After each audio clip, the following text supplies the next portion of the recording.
ICE agents just earned a major victory in court after a judge strikes down White House limits on how they can enforce the law.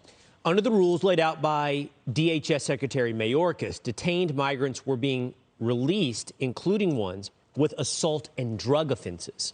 Tom Homan is a retired acting ICE director and testified in the case, and he joins us now. Welcome, Tom. So great to have you on this morning. Talk to me about how you feel this ruling went. I think the ruling is great. I mean, you're right. I testified for several hours in Houston, Texas. It certainly was an adversarial process. Department of Justice attorneys didn't appreciate what I was saying. Their job is to prove that my testimony was inaccurate. And I think the judge saw through it. I testified how this policy prevented ICE agents from doing their job. I did this for almost 35 years.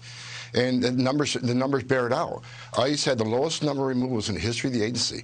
The same year, we had record illegal immigration. That don't make sense. The number of criminals arrested dropped in half. The number of criminals deported dropped in half.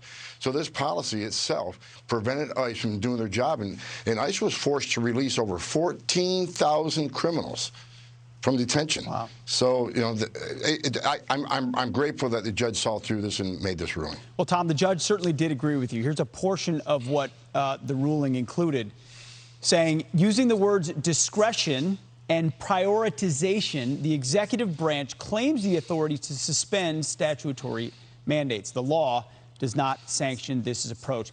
This is exactly what they do. They say we're prioritizing certain things and not others, and therefore we do. But it really just is a change in policy that doesn't reflect what the policy actually says.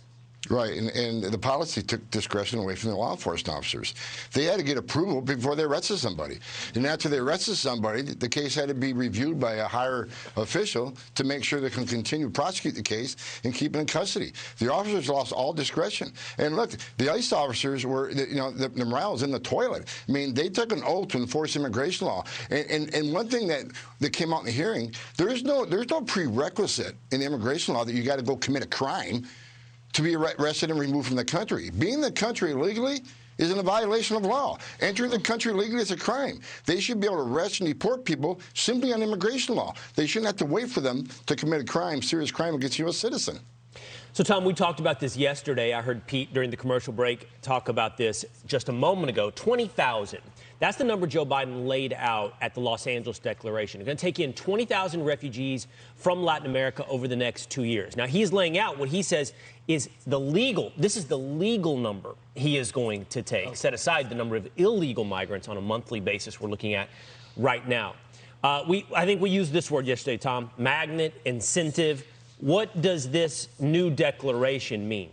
Everything this administration does acts as an incentive. So he's going to say, okay, I'll let 20,000 people in. Well, let's remember, over 2 million since you became president have entered the United States here between what you released and the 750,000 gotaways. He also said he's going to give Central American countries millions of dollars.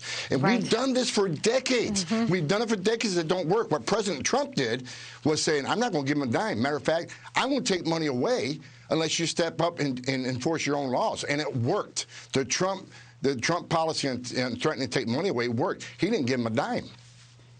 I mean, it just seems like a joke, Tom. Oh, we'll let 20,000 in as millions come. What, 20,000 will cross next month or next week? I mean, hey, Pete, do they think we're dumb? Border Patrol arrests 20,000 in 2 days on the border. That number's insignificant. It just acts as another incentive. And you wait. DOJ will appeal this decision. They appealed every decision. I've written affidavits for Arizona, Texas, Florida. We're 5-0. And we're going to keep on suing because this administration is not only ignoring the law, they're violating the law.